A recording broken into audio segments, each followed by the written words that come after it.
I never thought I would hear those words from my own mother. "Get out! You're no daughter of mine." Marlene's voice, usually so composed, now cracked with fury. Her face, a mask of rage, was inches from mine as she wielded a kitchen knife, its tip menacingly pointing at me. Standing there in the kitchen of the house I grew up in, I felt a mix of shock and disbelief. I had come to help, to support our family, but now I was being branded a leech, a burden. "Marlene, please put the knife down," I said, my voice steady despite my racing heart. "You know I've been paying more than half of my salary to help with the expenses. That's $3,000 every month." But my words seemed to bounce off her, unheard. She continued her tirade, accusing me of freeloading and being ungrateful. I retreated a step, maintaining a cautious distance. The woman before me was not the mother I remembered from my childhood. She had transformed into someone unrecognizable, someone driven by anger and resentment. As she continued to rant, I couldn't help but think of my father, David. He was the reason I pursued a career in software development. My mind drifted to the times we spent together when I was a child. His face would light up whenever he talked about computers. "Look at this one, Elaine. It's amazing how technology evolves," he would say, his eyes gleaming with excitement. Those moments in the electronic stores, with him explaining the intricacies of the latest models, sparked my passion for technology. My career was a tribute to those memories, to the bond we shared. I had worked hard, earning a respectable position at a reputable tech company. My job allowed me to work remotely, which was why I moved back home when David's health took a turn for the worse. But now, faced with Marlene's unwarranted hostility, I wondered if I had made a mistake. The sound of Marlene slamming her hand on the countertop jolted me back to the present. "If I knew you'd become such a parasite, I would never have had you," she spat out. Her words stung, but I refused to let them break me. "I'm here for Dad, Marlene, not to argue with you," I replied, trying to keep my voice calm. The situation was escalating beyond what I could have imagined. It was then that I heard the faint sound of a car pulling up in the driveway. David was home from his latest doctor's appointment. I rushed to open the front door, welcoming him and steering him away from the kitchen and Marlene's wrath. As I helped him settle down in the living room, I couldn't shake off the heaviness in my heart. The confrontation with Marlene had opened a chasm in our family, one that I wasn't sure could ever be bridged. I looked at my father, his face weary but smiling at me. In that moment, I knew I had to stay strong for him, regardless of the storm that was brewing in our once peaceful home. The hospital's sterile white walls felt cold and unwelcoming as I paced back and forth, waiting for news about David's condition. The call from Marlene had been abrupt and alarming. "David's collapsed. We're at the hospital." When the doctor finally emerged, his face was somber. "Your father had a stroke. We've managed to stabilize him, but he's not out of the woods yet." I felt a chill run down my spine. "Can I see him?" I asked, my voice barely above a whisper. "In a moment," the doctor replied, "but be prepared. He may have lasting effects from the stroke." As I entered the dimly lit room, I saw David lying there, frail and hooked to machines. His once strong and capable hands lay motionless by his side. I took his hand, tears welling up in my eyes. "I'm here, Dad. You're going to be okay." His eyes fluttered open, and he managed a weak smile. "Elaine, my girl," he murmured. I spent hours by his bedside, talking to him, reminiscing about our days exploring technology together. Every so often, Marlene would come in, her visits brief and her words few. "How is he?" she would ask, her tone devoid of warmth. "He's fighting, Marlene. He needs us now more than ever," I would reply, hoping for some sign of compassion from her. But compassion was a language Marlene seemed to have forgotten. Instead, she was more concerned about the practicalities. What about his job? The bills? What are we going to do for money? She fretted. Her words stung. Was money all she could think about at a time like this? I bit back my frustration, focusing instead on David's needs. As days turned into weeks, it became clear that David's recovery would be a long road. The stroke had left him with limited mobility, and he struggled with simple tasks. The once vibrant man who taught me about the wonders of technology was now dependent on others for his most basic needs. During his hospitalization, I noticed Marlene's visits becoming even more infrequent and perfunctory. She seemed detached, more concerned with her own life than with David's well-being. I decided to confront her one evening. "Marlene, Dad needs us. He needs your support," I said, my voice tinged with desperation. Marlene scoffed. "I have my own life, Elaine. I can't be expected to drop everything. Besides, he's your father. It's your duty to take care of him." Her words cut deep, but I refused to let them deter me. "He's your husband, Marlene. He needs both of us." But my pleas fell on deaf ears. Marlene was wrapped up in her own world, a world where her needs came first and everyone else's were secondary. As I left the hospital that evening, my resolve hardened. I would be there for David no matter what. Marlene's indifference only fueled my determination to ensure my father received the love and care he deserved. The days following David's return home were a whirlwind of adjustments and challenges. I had rearranged my life to accommodate my father's needs, balancing my demanding job with caregiving and household chores. One evening, as I prepared dinner after a long day of work, Marlene strolled into the kitchen. "Make sure dinner is ready by 7, Elaine, and I want something nutritious, none of that bland stuff you've been making." Her words were like a slap in the face. Here I was, doing my best to manage everything, and all she could do was criticize. "I'm doing the best I can, Marlene. I'm not just taking care of Dad, but the entire house," I snapped back, my patience wearing thin. Marlene let out a derisive laugh. "You call this taking care? You're barely managing. I had to handle much more at your age, without complaining." I bit my tongue to keep from lashing out. Arguing with Marlene was futile. She had always been self-absorbed, but now her lack of empathy and appreciation was more glaring than ever. Later that night, I helped David with his exercises, a routine that had become our little ritual. "You're doing great, Dad," I encouraged him as he struggled to move his arm. He smiled weakly. "I'm sorry, Elaine. I never wanted to be a burden to you." "You're not a burden, Dad. You're my father, and I love taking care of you," I reassured him, though the weight of my responsibilities was beginning to take its toll. The following morning, I found Marlene lounging in the living room, a magazine in hand. "Elaine, when you finish with your work, could you clean up around here? It's getting rather dusty," she said, not even bothering to look up. I clenched my fists, frustration boiling inside me. Here I was, juggling work and caregiving, and Marlene couldn't even lift a finger to help. It was always about her comfort, her needs. That evening, as I lay in bed, exhausted and overwhelmed, I made a decision. I couldn't continue like this. Something had to change. The realization that I was alone in this battle weighed heavily on me, but I knew I had to be strong, for David's sake. Marlene's selfishness had reached a point where it was not just infuriating, but deeply hurtful. Her indifference to our struggles was a clear sign that she was no longer the mother I once knew. The bond that should have united us in caring for David had been shattered by her callousness. As the days passed, the tension in the house grew thicker. Marlene's demands became more frequent and unreasonable, while her contributions remained non-existent. The strain was becoming unbearable, and I knew I had to find a way out of this toxic environment, for both my father's and my own sanity.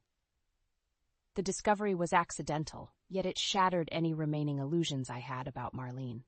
I was searching for an old photo album in my closet when I noticed the empty space where my collection of designer bags and accessories used to be.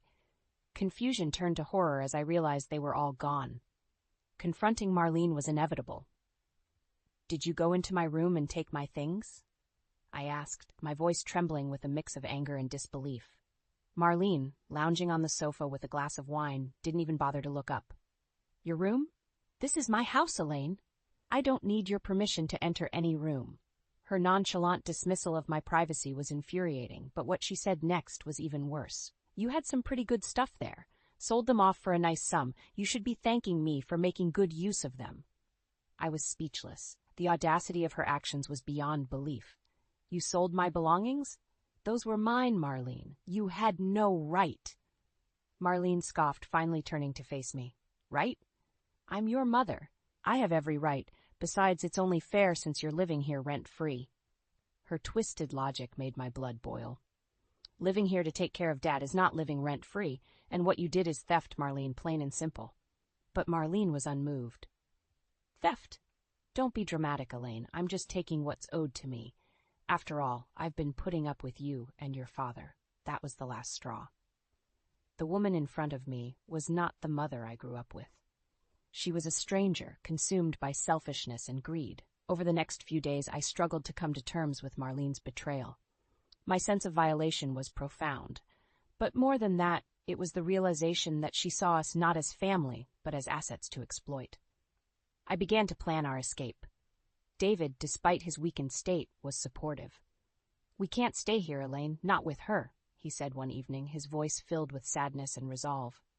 The plan was simple, yet daunting. We would leave while Marlene was out, taking only what we needed. I found a small but comfortable apartment close to the hospital and arranged everything in secret. The day of our departure was tense. As the movers quietly packed our belongings, I watched the clock, praying that Marlene wouldn't return early. David sat in his wheelchair, a mix of apprehension and relief on his face. As we drove away from the house, I couldn't help but feel a pang of loss. This was the home where I had grown up, where I had so many memories with my father. But it was also the place where I had lost my mother. Not to death, but to something far worse: greed and indifference. In the rearview mirror, the house grew smaller and smaller, and with it, Marlene's hold on our lives. We were finally free, but the cost of that freedom was more than I had ever imagined. Our new apartment was modest, but filled with a sense of peace that had been missing for so long. As I unpacked our belongings, David watched, a look of contentment on his face. "It's good to be away from that house, Elaine. I haven't felt this relaxed in years." I smiled at him, feeling a weight lift off my shoulders. "Me too, Dad. We'll make new memories here, just the two of us." But our tranquility was short-lived. A few days after our move, I received a call from Marlene. Her voice was icy, laced with anger and disbelief. "Where are you? Why have you taken David? You can't just leave like that." I held the phone away from my ear, her shrill voice echoing in the quiet room. "You told me to leave, Marlene. So I did. Dad and I are safe and happy now." There was a pause on the other end. "You think you can just walk away, after everything I've done for you?" I clenched my jaw, fighting back the urge to yell. "Everything you've done? You mean selling my belongings, neglecting Dad?" Her response was a venomous laugh. "Oh, please, you're just like your father, weak and pathetic. You'll come crawling back, you need me." But I was done being her victim. "No, Marlene, we don't need you, we never did." Hanging up, I felt a mix of relief and sadness. Marlene had chosen her path, and now we were choosing ours. The following weeks were a time of healing and adjustment. David's health was slowly improving, and we settled into a comfortable routine. I found joy in the small things: cooking meals for us, watching movies together, and talking about everything and nothing. But our peace was once again shattered when I discovered Marlene had been spreading lies about us to our relatives and friends. She painted herself as the victim, abandoned by her ungrateful daughter and sick husband. I was furious. How dare she twist the truth to gain sympathy? It was time for Marlene to face the consequences of her actions. I contacted a lawyer, detailing the years of emotional and financial abuse we had endured. "We want to take legal action," I told him. "Marlene needs to be held accountable." The lawyer was sympathetic, but warned me that it would be a challenging case. "Are you sure you want to go through with this? It will be hard, especially on your father." I looked at David, who nodded resolutely. "We're sure. It's not just about us, it's about setting things right." As the legal battle began, I felt a sense of purpose. This was more than just revenge. It was about standing up to a bully, about reclaiming our dignity. Marlene fought back fiercely, her true nature revealing itself in court. Her lies and manipulations were laid bare for all to see. The process was grueling, but with each passing day I felt stronger, more empowered. Finally, the verdict was in our favor. Marlene was ordered to pay restitution for the items she had sold and for the emotional distress she had caused. Leaving the courthouse, David squeezed my hand. "You did it, Elaine. You stood up to her." I smiled, tears of relief and triumph in my eyes. "We did it, Dad. Together." The legal victory over Marlene was more than just a win in court. It was a reclaiming of our lives and dignity. Yet, as we settled into our new normal, I couldn't shake off a lingering sense of unease. One afternoon, a few weeks after the trial, my phone buzzed with a message that made my heart sink. It was from a cousin, informing me that Marlene had been spreading vicious rumors about me in the family, painting me as an ungrateful daughter who had manipulated her poor, sick father to steal his money and abandon her. Fury and disbelief churned inside me. How could she continue her deceitful ways even after everything that had happened? I realized then that Marlene would never change. She was a toxin that needed to be completely removed from our lives. I decided to confront her. Arriving at what used to be our family home, I was greeted by the sight of Marlene, who looked surprised and slightly apprehensive. "Elaine, what are you doing here?" she asked, a false note of concern in her voice. "I'm here to put an end to your lies, Marlene. You've lost in court, and yet you continue to spread falsehoods about me and Dad. Why can't you just leave us in peace?" Marlene's expression hardened. "Peace? You've taken everything from Elaine, my husband, my home, my reputation. You think I'll just sit back and accept that?" "I haven't taken anything that wasn't already destroyed by your own actions," I shot back. "You've pushed everyone away with your selfishness and greed." Marlene stepped closer, her eyes narrowing. "You think you've won, don't you? But I'll make sure everyone knows the truth about you. I'll ruin you, just like you've ruined me." I stood my ground, my resolve unwavering. "No, Marlene, you're the one who's ruined, and I won't let you drag us down any longer." Turning on my heel, I left her standing on the doorstep, her angry shouts fading behind me. I knew that our battle was far from over, but I was ready to fight for our newfound freedom and peace. In the following days, I worked with our lawyer to file a restraining order against Marlene. It was a drastic step, but necessary to protect ourselves from her relentless harassment and defamation. The day the restraining order was granted felt like a second victory. Marlene was legally bound to stay away from us, to cease her poisonous campaign against us. It was a relief, but also a sad confirmation that the woman who had once been my mother was now nothing more than a bitter stranger. David and I could finally breathe a little easier, knowing that Marlene's ability to harm us was significantly curtailed. We focused on rebuilding our lives, on healing from the years of emotional turmoil. As I watched David one evening, laughing at a comedy show on TV, I felt a profound sense of gratitude. We had weathered the storm together, and though the scars remained, we were stronger for it. Marlene's reign of terror was over, and we were free to live our lives without her shadow looming over us. Months had passed since the restraining order against Marlene was put in place, and life had gradually settled into a new rhythm. The apartment felt like a true home, filled with laughter and memories in the making. David's health was stable, and though the past still cast a shadow, we were moving forward. One evening, as I was preparing dinner, the phone rang. The caller ID showed an unknown number, but something compelled me to answer. "Hello?" "Catherine, it's me," came Marlene's voice, unmistakable and unwelcome. My heart sank. "Marlene, you know you shouldn't be calling. There's a restraining order." I know, but listen to me," she pleaded. "I need your help. I'm in trouble."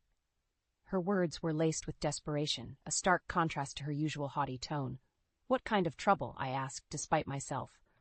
"I'm broke, Elaine. I've lost everything. I need money. You owe me that much." I felt a mix of anger and pity. Marlene, once so proud and manipulative, was now reduced to begging. "I don't owe you anything, Marlene. You made your choices, and now you have to live with them." There was a pause, and then her voice came through again, softer this time. "Please, Elaine, I'm your mother. Don't you have any compassion?" The word compassion coming from her was almost laughable. "Compassion? After everything you've done? You've never shown any compassion to Dad or me. You only care about yourself." "Elaine, please," she started, but I cut her off. "No, Marlene. It's over. You need to take responsibility for your actions. Goodbye." I hung up, my hand trembling slightly. The finality of that call was both liberating and heartbreaking. Marlene had chosen her path, and it had led her to this. I turned back to the stove, the sizzle of the cooking food grounding me. David wheeled himself into the kitchen, a concerned look on his face. "Was that Marlene?" I nodded. "Yes, but it's handled. She won't bother us again." David reached out, placing a hand on mine. "You're a strong woman, Elaine. I'm proud of you." I squeezed his hand, smiling. I had a good teacher. In the days that followed, I reflected on our journey. We had faced betrayal and heartache, but we had also found strength and resilience. Marlene's absence in our lives was a void, but it was a void filled with peace. As I watched the sunset from our balcony, with David beside me, I felt a sense of closure. Our story had been one of struggle, but also of triumph. We had overcome the darkness, and now the future was ours to shape. "Here's to new beginnings." "Dad," I said, raising a glass of lemonade. "To new beginnings," he echoed, clinking his glass against mine. And in that moment I knew that no matter what the future held, we would face it together as a family.